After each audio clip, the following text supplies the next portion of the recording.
नमस्कार, India news देख रहे हैं आप। मैं हूं आपके साथ पराग गुप्ता। शुरुआत करेंगे फटाफट खबरों की। नीतीश कुमार आज 7वीं बार बिहार के मुख्यमंत्री पद की शपथ लेने जा रही हैं। राजभवन में राज्यपाल फागू चौहान नीतीश कुमार को पद और गोपनीयता की शपथ दिलाएंगे। मंत्री पद तय करने के लिए हर 7 सीट पर 2 मंत्री का फॉर्मूला निकाला गया है। इसके तहत करीब 16 मंत्री शपथ ले सकते हैं। इनमें 7 बीजेपी, 7 जेडीयू, 1 एचएएम और 1 वीआईपी के कोटे से मंत्री बन सकते हैं।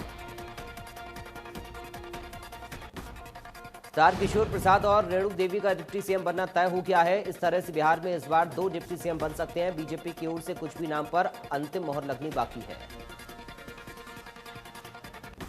नीतीश कुमार की शपथ ग्रहण समारोह में कई वीआईपी शिरकत कर रहे। शपथ ग्रहण में गृहमंत्री अमित शाह, बीजेपी अध्यक्ष जेपी नड्डा और बीजेपी संगठन महासचिव बीएल संतोष भी शामिल होंगे।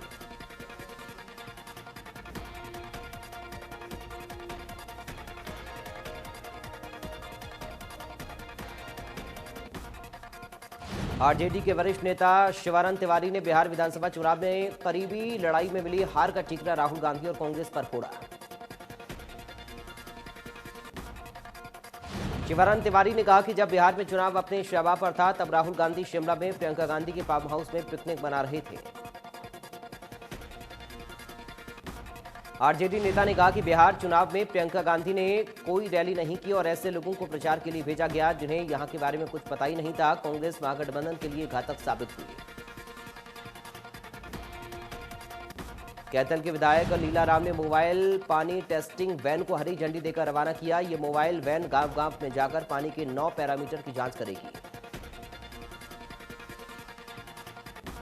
रिपोर्ट स्थानीय स्तर के साथ साथ चंडीगढ़ हेड ऑफिस को भेजी जाएगी। विधायक लीलाराम ने पब्लिक हेल्थ की प्रशंसा करते हुए कहा कि स्थानीय अधिकारियों की कोशिश से ये संभव हो पाया। विधायक ने मुख्यमंत्री के साथ साथ पब्लिक हेल्थ की पूरी टीम का धन्यवाद दिया। साथ ही जिलेवासियों के स्वास्थ्य को ध्यान में रखकर पीने के पानी को टेस्ट करने का बीड़ा उठाया है।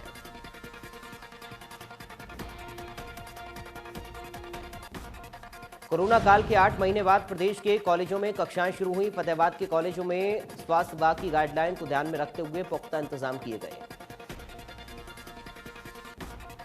कॉलेज में आने वाले सभी छात्रों को सैनिटाइजर लेकर मास्क लगाकर आने के आदेश दिए गए। कॉलेज में ऑड और इवन का फॉर्मूला लागू किया गया। क्लास 2 सत्र में ऑड और इवन रोल नंबर के मुताबिक लगाई जा रही है।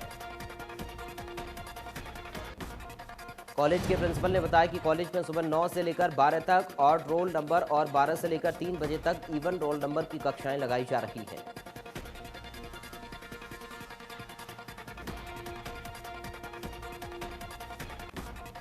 गुरुग्राम में एक बार फिर जबरदस्त गोलीबारी हुई। इस बार सेक्टर 10 के बामडोली गांव में बदमाशों ने एक परिवार पर करीब 30 राउंड फायर किए। बताया जा रहा है कि जिस परिवार पर गोली बरसाई गई उससे पहले बदमाशों की कहासुनी हुई थी। इस फायरिंग में 3 लोग घायल हो गए जिन्हें अस्पताल में एडमिट करवाया गया। परिवार का आरोप है कि आशु नाम का बदमाश अपने करीब 20 साथियों के साथ घर पर आया और झगड़ा करने के बाद फायरिंग करने लगा। पुलिस ने मामला दर्ज कर बदमाशों की तलाश शुरू की। कैथल में आसमानी बिजली गिरने से रामगढ़ पांडवा के रहने वाले एक युवक की मौत हो गई। पुलिस ने मृतक का शव कब्जे में लेकर नागरिक अस्पताल पहुंचाया। जानकारी के मुताबिक खरक पांडवा के रहने वाला युवक रास्ते में जा रहा था और अचानक से आसमानी बिजली गिरने से झुलस गया, जिस कारण उसकी मौत हो गई। भाई दूज का त्योहार बहादुरगढ़ में धूमधाम से मनाया जा रहा। बहनों ने भाइयों को तिलक लगाकर उनकी लंबी उम्र की कामना की और कोरोना से बचने का संदेश दिया।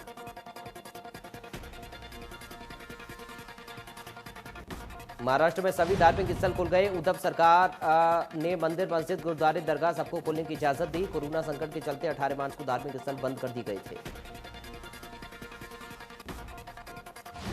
आस्था के लिए धार्मिक स्थलों में जाने से पहले कोविड के नियमों का पालन करना होगा। मास्क पहनना भी जरूरी होगा। सोशल डिस्टेंसिंग भी जरूरी होगी। मुंबई के प्रसिद्ध सिद्धिविनायक मंदिर के अंदर हर दिन सिर्फ 1000 भक्तों को जाने की अनुमति होगी। श्रद्धालुओं को अपने विवरण भरने और मंदिर ऐप के माध्यम से ऑनलाइन अपॉइंटमेंट बुक करने की जरूरत होगी। टाइम स्लॉट के साथ एक क्यूआर कोड जनरेट होगा। 1000 श्रद्धालुओं के लिए क्यूआर कोड जनरेट किए जाएंगे। वरिष्ठ नागरिकों को दर्शन से बचने और ऐप पर वर्चुअल दर्शन करने को कहा गया है। उत्तर भारत में मौसम का मिजाज बदल चुका है। पहाड़ों पर हो रही बर्फबारी और मैदानी इलाकों में हुई बारिश से ठिठुरन बढ़ने लगी है। उत्तराखंड के ऊंचाई वाले इलाकों में बर्फबारी जारी है। केदारनाथ धाम के कपाट बर्फबारी के बीच बंद कर दी गई। बाबा केदार की डोली केदारनाथ से शीतकालीन गद्दी स्थल के लिए भेज दी गई। अब केदारनाथ धाम 6 महीने के लिए बंद रहेगा।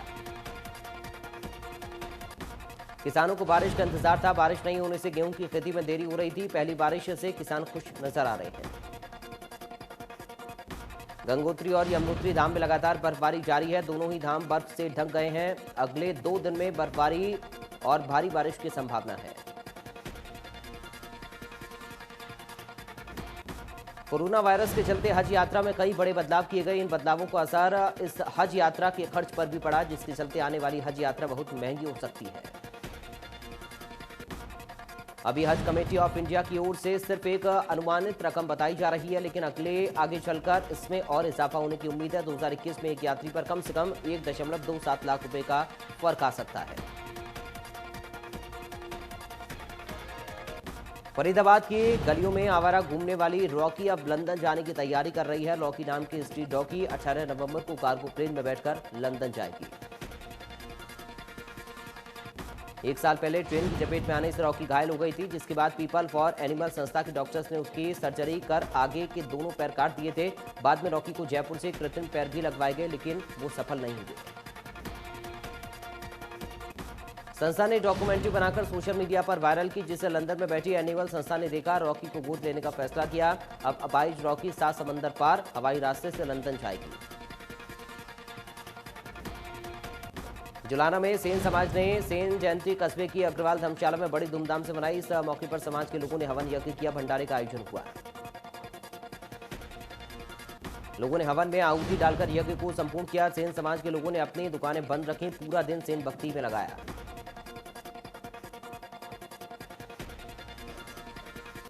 दिल्ली में बढ़ते कोरोना के मामलों के बीच केंद्रीय गृह मंत्री अमित शाह ने आपात बैठक में 12 सूत्री प्लान सुझाया। दिल्ली में स्वास्थ्य कर्मियों की कमी को देखते हुए सीएपीएफ से अतिरिक्त डॉक्टर और पैरामेडिकल को एयरलिफ्ट कर दिल्ली लाए जाने का फैसला लिया गया है।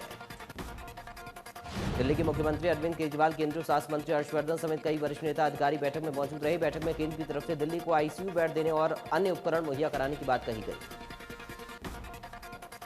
अमित शाह ने ट्वीट में बताया कि कोरोना पर नियंत्रण पाने के लिए बैठक हुई, जिसमें कई दिशा निर्देश दिए गए। इनमें दिल्ली में आरटी-पीसीआर टेस्ट में 2 गुना वृद्धि करने की बात कही गई है। दिल्ली में लैबों की क्षमता का ज्यादा से ज्यादा इस्तेमाल करके यहां कोविड होने का खतरा ज्यादा है। वहां स्वास्थ्य मंत्रालय और आईसीएमआर की मोबाइल टेस्टिंग वैनों को तैनात करने का फैसला लिया गया है। बड़ौदा उपचुनाव में जीते कांग्रेस के इंदुराज नरवाल 17 नवंबर को विधायक पद की शपथ लेंगे। इसके बाद 6 दिसंबर को कार्यकर्ता सम्मेलन का आयोजन होगा, जिसमें कई वरिष्ठ नेता मौजूद रहेंगे। सम्मेलन के बाद हर गांव का धन्यवाद दौरा किया जाएगा। इसकी जानकारी गुआरा में कांग्रेस के राज्यसभा सांसद दीपेंद्र हुड्डा ने दी। इसके साथ ही दीपेंद्र हुड्डा ने कहा कि हरियाणा के लोगों और प्रदेश के उज्जवल भविष्य के लिए लड़ाई लड़ेंगे। राज्यसभा सांसद दीपेंद्र हुड्डा बादली हल्के के गांव दरियापुर में शहीद मेजर विनीत गुलिया के घर पहुंचे। परिवार के लोगों से मिलकर शोक संवेदना व्यक्त की। सांसद दीपेंद्र हुड्डा ने शहीद विनीत गुलिया के चित्र पर पुष्पांजलि अर्पित कर श्रद्धांजलि दी। इस दौरान सांसद दीपेंद्र हुड्डा ने कहा, शहीद मेजर विनीत गुलिया ने मातृभूमि की रक्षा के लिए अपना सर्वस्व न्यौछावर करके सर्वोच्च बलिदान दिया। जम्मू कश्मीर के राजौरी में आतंकियों से लोहा लेते हुए विनीत गुलिया वीरगति को प्राप्त हुए। सिरसा में उप मुख्यमंत्री दुष्यंत चौटाला ने बनाला रोड स्थित निवास पर आम लोगों से मुलाकात की और उनकी समस्याओं को सुना। बड़ौदा उपचुनाव में मिली हार के सवाल पर उन्होंने कहा कि गठबंधन की दोनों पार्टी के कार्यकर्ताओं ने पूरी मेहनत और लगन से चुनाव लड़ा, लेकिन हार की क्या परिस्थितियां नहीं, उस पर जरूर मंथन किया जाएगा। उन्होंने कहा, योगेश्वर दत्त को पिछली बार 36,000 वोट मिले थे, लेकिन इस बार 51,000 वोट मिले। इसलिए योगेश्वर दत्त चुनाव तो हार गए, लेकिन लोगों का दिल जीतने में कामयाब रहे। डिप्टी सीएम ने इस दौरान विपक्ष को करारा जवाब दिया। इसके साथ ही दुष्यंत ने सरकार की उपलब्धियां गिनाते हुए कहा, पिछले 1 साल में हरियाणा के विकास के लिए ऐतिहासिक कदम उठाए जा रहे हैं। चरखी दादी हरियाणा की वरिष्ठ नेता और पुडुचेरी की पूर्व उप राज्यपाल चंद्रावती का निधन हो गया। वो 92 साल की थीं, कुछ समय से बीमार थी। उनका अंतिम संस्कार राजकीय सम्मान के साथ उनके पैतृक गांव डालवास में किया। हरियाणा पुलिस की टुकड़ी ने उन्हें सलामी दी। चंद्रावती हरियाणा की प्रथम महिला अधिवक्ता, पहली महिला विधायक, हरियाणा विधानसभा में किसी दल की पहली महिला विधायक दल की नेता और हरियाणा की पहली महिला सांसद थी। कैथल में सांसद नायब सैनी ने कहा, हरियाणा सरकार में पंचायती राज में 8% पिछड़ा वर्ग को प्रतिनिधित्व दिया है। ये बहुत बड़ी उपलब्धि, हमें आगे आने का मौका मिला है। साथ ही नायब सैनी ने कहा कि पीएम नरेंद्र मोदी ने इस महामारी में 20 लाख करोड़ रुपए का आर्थिक पैकेज देशवासियों को दिया है, जो इस महामारी में उबारने का काम करेगा।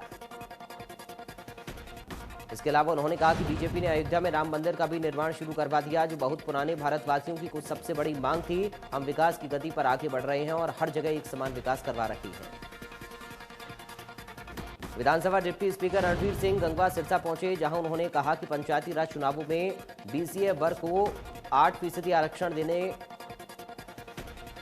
से समाज की हिस्सेदारी बढ़ी है और पंच से लेकर ब्लॉक समिति और जिला परिषद के सदस्य चुनने का पिछड़ा वर्ग को मौका मिलेगा। उन्होंने कहा, पंचायती राज संस्थाओं में महिलाओं की 50% आरक्षण देकर उनकी हिस्सेदारी सुनिश्चित कर सरकार ने महिला सशक्तिकरण की दिशा में एक और महत्वपूर्ण निर्णय लिया। साथ ही उन्होंने कहा, प्राइवेट क्षेत्र में 75% हरियाणा के युवाओं को नौकरी देने का बिल पास किया गया। इससे बेरोजगारी दूर होगी, प्रदेश के युवाओं को रोजगार मिलेगा। सिरसा के 10वीं पातशाही गुरुद्वारा में किसान आंदोलन की आगामी रणनीति को लेकर बैठक आयोजित की गई। किसान नेता जसबीर सिंह बाटी के नेतृत्व में आयोजित इस बैठक में 26 नवंबर को दिल्ली कूच को लेकर आगामी रणनीति बनाई गई। किसान नेता जसबीर सिंह बाटी ने कहा, इस बैठक में निर्णय लिया गया कि राजस्थान और पंजाब के किसान दिल्ली कूच करने से पहले सिरसा की अलग अलग जगहों पर एकत्रित होंगे। उसके बाद सभी किसान एक साथ दिल्ली के लिए कूच करेंगे।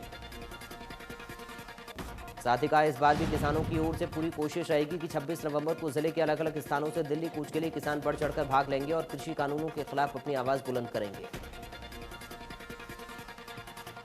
फतेहाबाद के रसिया इलाके में मोटरसाइकिल साइड करने को लेकर बड़े ट्रक चालक और मोटरसाइकिल सवार आपस में भिड़ गए। सूचना मिलने के बाद मौके पर पहुंची पुलिस ने दोनों को हिरासत में ले लिया। दोनों से पूछताछ की जा रही है। कुरुक्षेत्र की शाहबाद उपमंडल में छुट्टे पैसे न होने का हवाला देकर शातिर चोर ने 4 से 5 दुकानदारों के गले में रखे कैश पर हाथ साफ कर दिया। हालांकि दुकानों के गले में रखा कैश चुराने की वारदात सीसीटीवी कैमरे में कैद हो गई। फिलहाल पुलिस ने मामला दर्ज कर शातिर की तलाश शुरू कर दी है।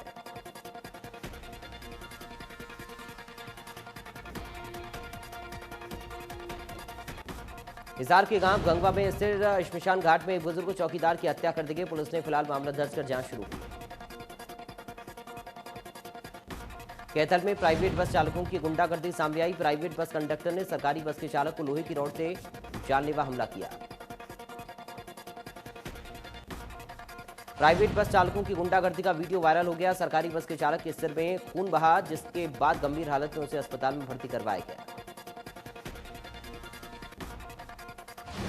गुआना रोहतक पानीपत हाईवे पर गांव चिड़ाने के बाद सड़क हादसे में 2 दोस्तों की मौत हो गई। मृतक पंकज और अजित दोनों रोहतक के रहने वाले थे। देर रात अपनी गाड़ी स्कॉर्पियो से रोहतक से पानीपत की तरफ जा रहे थे।